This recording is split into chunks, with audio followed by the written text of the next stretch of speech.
Bugun men juda muhim masalani tushuntiraman. Pensionerlar 2025 yil oxirigacha nimalarni tekshirib, nimalarni rasmiylashtirib qo'yishlari kerak. Toki pensiyasi pullari kechikmasin. To'xtab qolmasin yoki ortiqcha to'lov deb qaytarib olinmasin. Bu ma'lumot har bir pensionerga, pensioner ota-onasi bor farzandlarga, nogironlik pensiyasi olayotganlarga, o'quvchisini yo'qotganlik pensiyasi oladigan oilalarga va chet elda yashab turgan fuqarolarga bevosita tegishli.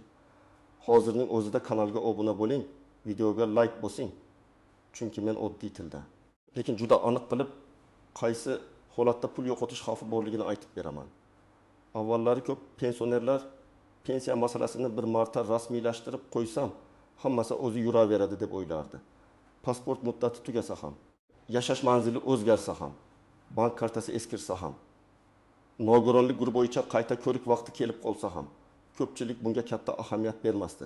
Chunki oldin ayrim jarayonlar sekinroq tekshirilar, ayrim ma'lumotlar idoralar o'rtasida darhol solishtirilmas, ba'zi xatolar oylar davomida bilinmay qolardi. Endi vaziyat boshqacha. Ma'lumotlar bazalari ko'proq bog'lanmoqda. Pasport, ID karta, yashash manzili, bank hisob raqami, ish joyi, chet elga chiqish, nogironlik hujjatlari, vafot etganlik qaydlari, o'qish ma'lumotlari kabi holatlar elektron tizimlar orqali tezroq tekshiriladi. Bu yaxshi tomoni bilan adolatni kuchaytiradi. Lekin e'tiborsizlik qilgan odam uchun xavf ham tug'diradi. Masalan, pensioner o'z vaqtida ma'lumotini yangilamasa, tizimda nomuvofiqlik chiqadi va to'lov vaqtincha ushlanib qolishi mumkin. Yoki odam ishlayotganini, daromad olayotganini, chet elda uzoq muddat yashayotganini, nogironlik muddati tugaganini bildirmasa, keyin ortiqcha to'langan summa qarz sifatida hisoblanishi mumkin. Men bu yerda qo'rqitish uchun gapirmayapman. Men amaliy tomondan aytyapman. 2025 yil tugashidan oldin har bir pensioner o'z hujjatini, bank kartasini, pensiya, ishini va shaxsiy holatini tekshirsa, ko'p muammolarning oldi olinadi. Eng yomon holat shuki, pensioner o'ziga tegishli pulni vaqtida ola olmaydi. Undan ham o'g'ri bir necha oy yoki bir necha yil davomida noto'g'ri to'langan pul keyin qaytarib olinishi mumkin. Birinchi navbatda pasporti yoki ID kartasi muddati tugayotgan pensionerlar e'tibor berishi kerak. Agar hujjat muddati 2025 yil ichida tugasa yoki hujjatdagi familiya, ism, tug'ilgan sana, manzil kabi ma'lumotlarda xatolik bo'lsa, buni kechiktirmaslik kerak. Chunki pensiya to'lov shaxsni tasdiqlovchi hujjat bilan bog'langan. Bank ham, pensiya organi ham shaxsiy ma'lumotlar to'g'ri bo'lishini talab qiladi. Masalan, Rahima opa 68 yoshda. Uning eski pasportidagi familiya bir harf bilan boshqacha yozilgan. ID kartasida esa boshqa ko'rinishda. Bank kartasi ochishda muammo chiqadi, pensiya tizimida solishtirishda nomuvofiqlik paydo bo'ladi. Natijada u bir oy pensiyasini vaqtida ola olmay qolishi mumkin. Agar u buni dekabrgacha emas, hozir hal qilsa, muammo katta bo'lmaydi. Ikkinchi guruh bank kartasi muddati tugayotgan yoki kartasini yo'qotgan pensionerlar. Ko'p pensionerlar kartaning old tomonida yozilgan oy va yilga e'tibor bermaydi. Masalan, kartada M125 deb yozilgan bo'lsa, bu karta 2025 yil noyabr oyigacha amal qiladi. Dekabrda pensiya tushishi kerak bo'lgan paytda karta ishlamasligi, bankomat pul bermasligi yoki hisob bilan bog'liq muammo chiqishi mumkin. Agar pensioner oyiga 1.200.000 so'm pensiya olsa, shu pulni bir necha kun yoki hafta kech olishning o'zi ham ro'zg'or uchun og'ir. Dori olish kerak, kommunal to'lov bor, oziq-ovqat kerak. Shuning uchun karta muddati tugashini kutib o'tirmang. Kamida 1-2 oy oldin bankka borib yangilash kerak. Uchinchi guruh nogironlik pensiyasi yoki nafaqasi olayotganlar. Bu yerda eng katta xavf qayta tibbiy ko'rik muddatini o'tkazib yuborishdir. Agar nogironlik guruhi muddatsiz belgilanmagan bo'lsa, ma'lum vaqtda qayta ko'rikdan o'tish talab qilinadi. Odam kasal bo'lib yotgan bo'lishi, qishloqda yashashi, hujjat yig'ishga qiynalishi mumkin, lekin muddat o'tsa, to'lov to'xtashi yoki qayta ko'rikdan keyin boshqa sana bilan tiklanishi mumkin. Misol uchun, Akmal akaga 2 guruh nogironlik bo'yicha 1.500.000 so'm atrofida to'lov oladi. Uning qayta ko'rik muddati sentyabrda tugaydi. Lekin u noyabrgacha bormaydi. Shu orada 2 oy to'lov to'xtasa, oilaning daromadi keskin kamayadi. Keyin hujjatlarni tiklash, shifokor xulosalarini olish, navbat kutish ancha vaqt oladi. 4-guruh. O'quvchisini yo'qotganlik pensiyasi olayotgan oilalar. Ayniqsa farzand 15 yoshdan oshgan bo'lsa, va kunduzgi ta'limda o'qiyotgan bo'lsa, o'qish haqida ma'lumotnoma juda muhim. Ko'p hollarda to'lov farzandning yoshi. O'qish shakli va hujjatlariga bog'liq bo'ladi. Agar talaba o'qishni tashlasa, sirtqi bo'limga o'tsa yoki ma'lumotnoma o'z vaqtida taqdim etilmasa, to'lov bo'yicha savol tug'iladi. Masalan, Dilnoza 19 yoshda otasidan boquvchisini yo'qotganlik pensiyasi oladi. U universitetda kunduzgi bo'limda o'qiydi, lekin yangi o'quv yili uchun ma'lumotnomani topshirmaydi. Tizimda uning o'qishi tasdiqlanmasa, to'lov vaqtincha to'xtashi mumkin. Keyin u yugurib hujjat olib keladi, lekin bu orada pul kechikadi. 5-guruh chet el ketgan yoki uzoq muddat chet elda yashayotgan pensionerlar. Bu eng nozik mavzulardan biri. Pensioner vaqtincha farzandlariga bo'lishi mumkin. Davolanish uchun ketishi mumkin. Boshqa davlatda yashab turishi mumkin. Lekin pensiya to'lovi uchun yashash holati, bank hisobidan foydalanish, ishonchnoma, hayotlikni tasdiqlash kabi masalalar o'z vaqtida rasmiy bo'lishi kerak. Agar pensioner nomidan boshqa odam karta orqali pul olayotgan bo'lsa, ishonchnoma muddati, qonuniyligi va bank talablari albatta tekshirilishi kerak. Aks holda bir kun kelib karta bloklanadi. Hisob operatsiyasi to'xtaydi yoki to'lovni olishda muammo chiqadi. Agar pensionerning ID kartasi amalda bo'lsa, bank kartasi muddati tugamagan bo'lsa, yashash manzili to'g'ri bo'lsa, nogironlik yoki boshqa maxsus to'lov bo'yicha muddati o'tmagan hujjatlari joyida bo'lsa, u odam har oy pensiyasini normal olayotgan bo'lsa, ortiqcha vahima qilish kerak emas. Lekin men baribir tekshirishni maslahat beraman. Chunki muammo odatda odam kutmagan joydan chiqadi. Bitta harf xatosi, eski telefon raqami, bankdagi eskirgan ma'lumot, pensiya ishida yetishmayotgan hujjat yoki farzandning o'qish shakli o'zgargani. Oddiy misol. Pensioner har oy kartadan pul oladi, hammasi yaxshi. Lekin uning telefon raqami bankda eski raqam bo'lib qolgan. Karta bo'yicha tasdiqlash kodi kerak bo'lganda, kod boshqa raqamga ketadi. Yoki karta yangilanishi uchun bank SMS yuboradi. Pensioner xabarini olmaydi. Keyin dekabrda karta ishlamay qoladi. Bu katta qonuniy muammo emas, lekin amaliy jihatdan pulga kirish kechikadi. Shuning uchun xavotir olmaslik degani tekshirmaslik degani emas. Men eng ko'p uchraydigan holatlarni birma-bir tushuntiraman. Birinchi holat ortiqcha to'lov. Bu nimani anglatadi? Masalan, pensionerga ma'lum sabab bilan pensiya miqdori kamayishi kerak bo'lgan yoki ma'lum to'lov tugashi kerak bo'lgan, lekin ma'lumot vaqtida yangilanmagan. Natijada odam bir necha oy ko'proq pul olgan. Keyin tizim buni aniqlaydi va sizga ortiqcha to'langan deb qarzdorlik chiqarishi mumkin. Odam men pul tushganini ko'rdim, davlat berdi, sarfladim deydi. Lekin amaliyotda noto'g'ri to'langan pul masalasi alohida ko'rib chiqiladi. Shuning uchun sizga tegishli bo'lmagan pul tushayotganini sezsangiz, jim o'tirmang. Pensiya bo'limiga yoki mas'ul organga borib, mening to'lovim nega oshdi? Asosini tekshirib bering deb yozma yoki elektron tarzda murojaat qiling. Ikkinchi holat ishlayotgan pensionerlar. Ayrim pensionerlar pensiya yoshiga yetgandan keyin ham ishlaydi. Bu qonuniy bo'lishi mumkin, lekin ish joyi, daromad, ijtimoiy soliq, mehnat shartnomasi kabi ma'lumotlar tizimlarda aks etadi. Agar biror qo'shimcha to'lov, ustama yoki imtiyoz faqat ishlamayotgan pensionerga tegishli bo'lsa, ishlash holati ta'sir qilishi mumkin. Men bu yerda hammaga bir xil qoida aytmayman, chunki to'lov turi har xil bo'ladi. Lekin maslahat aniq, agar siz pensiyani tashqari rasmiy ishga kirgan bo'lsangiz, pensiya miqdoringizga ta'sir qiladimi yoki yo'qmi? Buni albatta so'rang. Oyligi 2 million so'm bo'lgan ishga kirib, keyin 6 oy o'tib 1 million so'mlik ortiqcha to'lov qarzi chiqib qolsa, bu odam uchun juda noqulay. Uchinchi holat vafot etgan pensionerning kartasidan pul olish. Bu masalada men juda qat'iy ogohlantiraman. Agar pensioner vafot etsa, uning kartasiga keyin tushgan pensiyani oila a'zolari baribir bizniki deb olib qo'ymasligi kerak. Vafot sanasidan keyingi to'lovlar, daftar puli, meros, olinmay qolgan pensiya kabi masalalar alohida tartibda rasmiylashtiriladi. Karta PIN kodini bilgan qarindosh bankomatdan pul olsa, keyin bu noqonuniy yoki qaytarilishi kerak bo'lgan mablag' sifatida baholanishi mumkin. Masalan, pensioner 10 noyabrda vafot etdi. 1 dekabrda karta hisobiga yana pensiya tushdi. O'g'li bu pulni olib ishlatdi. Keyin ma'lumotlar solishtirilganda dekabr to'lov ortiqcha deb topiladi va oiladan qaytarish talab qilinadi. Shuning uchun bunday holatda darhol tegishli idoraga murojaat qilish kerak. 4-holat manzil o'zgarishi. Pensioner bir tumandan boshqa tumanga ko'chsa, doimiy ro'yxat o'zgarsa yoki vaqtincha boshqa joyda yashasa, pensiya ishining qayerda yuritilishi muhim bo'lishi mumkin. Ayniqsa naqd pul yetkazib berish, bank bo'limi, mahalla, tibbiy ko'rik va ijtimoiy xizmatlar bog'liq masalalarda manzil ahamiyatli.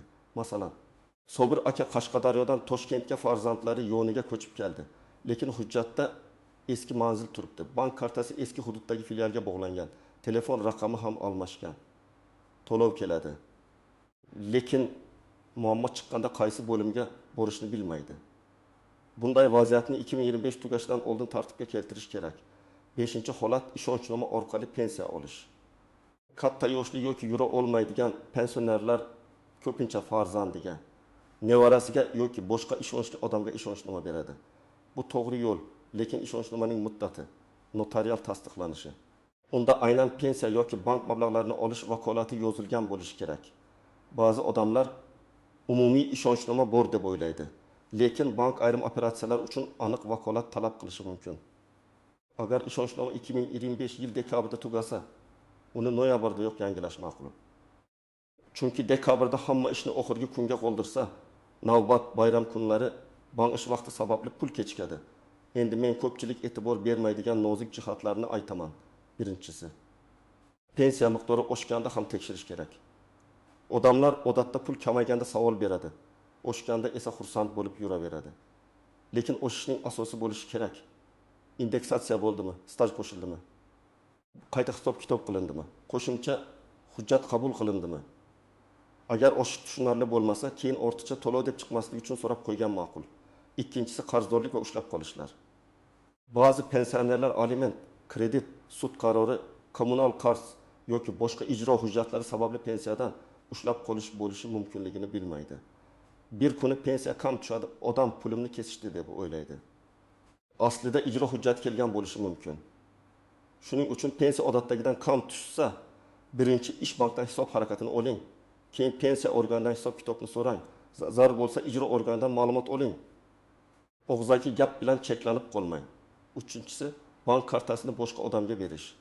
Men buni tavsiya qilmayman. Pensioner o'z kartasini, PIN kodini, SMS kodini boshqa odamga bersa, keyin pul yo'qolsa, kim olganini isbotlash qiyin bo'ladi. Farzand ham, qo'shni ham, tanish ham yaxshi odam bo'lishi mumkin, lekin karta shaxsiy moliyaviy hujjatdir.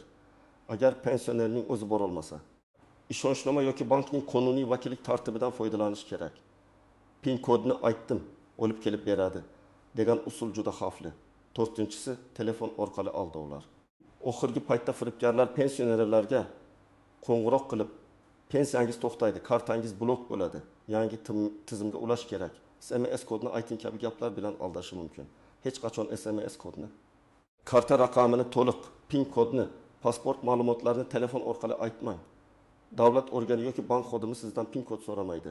Agar shubhali qo'ng'iroq bo'lsa, telefonni qo'ying va bankning rasmiy raqamiga o'zingiz qo'ng'iroq qiling yoki yaqin bank bo'limiga boring.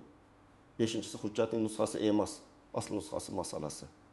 Ba'zi ishlar uchun faqat rasmiy yoki nusxa yetarli bo'lmasligi mumkin. ID karta, pensiya guvohnomasi, tibbiy xulosa o'qish ma'lumotnomasi, nikoh yoki tug'ilganlik guvohnomasi, vafot etganlik haqidagi hujjat kabi narsalarning aslini yoki rasmiy elektron shaklini talab qilishlari mumkin. Shuning uchun hujjatlarni oldindan tartiblang, papkaga soling, rasmini telefonda saqlang. Lekin aslini ham tayyor tuting. Endi men sizga 2025 yil oxirigacha bajarish kerak bo'lgan aniq ishlarni aytaman. Birinchi qadam, shaxsiy hujjatlaringizni tekshiring. ID karta yoki pasport muddati qachon tugaydi? Familiya va ism to'g'ri yozilganmi? Tug'ilgan sana xato emasmi? Yashash manzili mosmi? Shularni ko'ring. Agar xato bo'lsa, tuman migratsiya va fuqarolikni rasmiylashtirish bo'limiga yoki tegishli davlat xizmatlari markaziga murojaat qiling. Ikkinchi qadam, bank kartangizni tekshiring. Kartaning amal qilish muddatiga qarang. Agar 2025 yil ichida tugasa, bankka borib yangisini rasmiylashtiring. Bankka borganda ID karta, telefon raqamingiz va eski kartangizni olib boring. Telefon raqamingiz o'zgargan bo'lsa, bank bazasida yangilang. Pensiya tushadigan hisob raqami faol ekanini so'rang. Agar karta yo'qolgan bo'lsa, darhol bloklatib yangisini oling. Uchinchi qadam, pensiya miqdoringiz bo'yicha hisob-kitobni tekshiring. pensiya bo'limiga yoki tegishli jamg'arma bo'limiga murojaat qilib, mening pensiyam qanday asosda hisoblangan, stajim to'liq kiritilganmi, qo'shimcha hujjat topshirishim kerakmi deb so'rang. Ayniqsa, Sovet davridagi mehnat daftarchasi, arxiv ma'lumotnomasi, ish staji, zararli mehnat sharoiti, harbiy xizmat, bolalar parvarishi davri kabi holatlar bo'lsa, hujjatlar to'liq kiritilganini tekshirtiring. Ba'zan bir dona arxiv ma'lumotnomasi pensiya miqdoriga ta'sir qilishi mumkin. 4-qadam, nogironlik, o'quvchisini yo'qotganlik yoki maxsus ustama bo'yicha alohida hujjatlaringizni tekshiring. Nogironlik muddati qachon tugaydi? Qayta ko'rik sanasi qachon? Tibbiy hujjatlar tayyormi? Shifokor yo'llanmasi kerakmi? Bularni oldindan biling. Talaba farzand bo'lsa, o'qish joyidan ma'lumotnoma oling. Farzand kunduzgi bo'limda o'qiyotganini tasdiqlovchi hujjatni saqlang. Maxsus imtiyoz bo'lsa, uning amal qilish shartlarini so'rang. 5-qadam, ishonchnoma va vakillik masalasini tartibga soling. Agar pensioner yura olmasa, chet elda bo'lsa yoki bankka bora olmasa, karta va PIN kodni birovga berib yubormang. Notarius orqali aniq vakolat yozilgan ishonchnoma qiling. Unda pensiya olish, bank operatsiyalarini bajarish, ariza topshirish, ma'lumotnoma olish kabi vakolatlar aniq ko'rsatilgani yaxshi. Muddati tugashidan oldin yangilang. 6-qadam, chet elda bo'lgan pensionerlar o'z holatini alohida tekshirsin konsullik. Pensiya organi yoki bank talab qiladigan hujjatlar bormi? Hayotlikni tasdiqlash kerakmi? Ishonchnoma tan olinadimi? Bank kartasi chet elda ishlaydimi? Bularni oldindan aniqlang. Keyin ko'ramiz deb yurish xavfli. Chunki chet eldan hujjat yuborish, tasdiqlash, tarjima qilish va rasmiylashtirish ko'p vaqt oladi. 7-qadam. Barcha murojaatlarni yozma iz bilan qiling. Agar savol bersangiz, ariza raqamini oling. Davlat xizmatlari markazi, pensiya bo'limi, bank yoki elektron portal orqali murojaat qilsangiz, tasdiq hujjatini saqlang. Og'zaki hammasi joyida degan gap ertaga isbot bo'lmasligi mumkin. Ayniqsa pensiya to'xtagan, kam tushgan, ortiqcha to'lov chiqqan yoki hujjat qabul qilinmagan holatda yozma javob talab qiling. 8-qadam. Oilangiz bilan moliyaviy xavfsizlik haqida gaplashing. Karta PIN kodi hech kimga aytilmasin, SMS kod berilmasin. Shubhali qo'ng'iroq bo'lsa darhol to'xtatilsin. Keksa ota-onangizga bankdaman degan har bir odamga ishonmaslikni tushuntiring. Uyda hujjatlar qayerda turganini farzandlar bilsin, lekin karta va kodlar nazoratsiz yurmasin. Agar pensiya bo'yicha savol bo'lsa, pensiya tayinlangan hududdagi tegishli pensiya bo'limiga murojaat qilinadi. Arizada shunday yozish mumkin: mening pensiya to'lovim, hisob kitobim va hujjatlarim to'liqligini tekshirib berishingizni so'rayman. Pensiya miqdoriga ta'sir qiluvchi hujjatlar yetishmayotgan bo'lsa, yozma ravishda ma'lum qilishingizni so'rayman. Bu oddiy matn, lekin aniq talab bor. Agar bank kartasi bo'yicha muammo bo'lsa, bank filialiga boring. Pensiya tushadigan hisob raqamim faolmi? Kartamning muddati qachon tugaydi? Telefon raqamim to'g'ri ulanganmi? Yangi karta olishim kerakmi deb so'rang. Bankdan hisob ko'chirmasini ham olish mumkin. Bu pensiya tushganmi? Qancha tushgan? Qayerga yechilgan? Ushlab qolish bo'lganmi? Shuni ko'rsatadi. Agar hujjat xatosi bo'lsa, davlat xizmatlari markazi yoki mas'ul idoraga boring. O'zingiz bilan ID karta, eski pasport bo'lsa eski pasport, tug'ilganlik guvohnomasi, nikoh guvohnomasi, mehnat daftarchasi, pensiya guvohnomasi, bank kartasi, telefon raqamingiz yozilgan ma'lumotni olib boring. Hujjatlar qancha to'liq bo'lsa, ish shuncha tez yuradi. Agar tibbiy qayta ko'rik kerak bo'lsa, oilaviy poliklinika yoki shifokor orqali yo'llanma va tibbiy hujjatlarni tayyorlang. Eski xulosalar, epikrizlar, davolanish varaqalari, analizlar, shifokor tavsiyalari, to'g'ri qabul qilish bo'yicha yozuvlar kerak bo'lishi mumkin. Buni oxirgi haftaga qoldirmang. Chunki tibbiy tizimda navbat bo'lishi tabiiy. Men aytmoqchi bo'lgan asosiy fikr shuki, 2025 yil oxirigacha pensionerlar eng kamida 4 ta narsani tekshirishi shart. Shaxsiy hujjatlari to'g'rimi? Bank kartasi va hisob raqami ishlayaptimi? Pensiya ishida hujjatlar to'liqmi? Maxsus to'lovlar bo'yicha muddatlar o'tib ketmaganmi? Shu 4 masala joyida bo'lsa, pensiya kechikishi, to'xtashi yoki ortiqcha to'lov muammosi xavfi ancha kamayadi. Men sizga maslahat beraman bu videoni ko'rib bo'lgach. Bugungi ota-onangizning yoki o'zingizning kartangiz muddatini, ID kartangizni, telefon raqamingizni va pensiya hujjatlaringizni tekshiring. 1 soat vaqt sarflab qo'yish. Keyin 1 oy pensiyasiz qolishdan yoki ortiqcha to'lov qarzi bilan yurishdan ancha yaxshi. izohlarda yozing. Sizda pensiya kechikish karta bloklanishi hujjat xatosi yoki qayta hisob kitob bilan bog'liq holat bo'lganmi? Tajribangiz boshqalarga ham foyda beradi. Videoga like bosing, kanalga obuna bo'ling va bu ma'lumotni pensioner tanishlaringizga yuboring. Chunki bitta vaqtida aytilgan maslahat kimningdir pulini saqlab qolishi mumkin.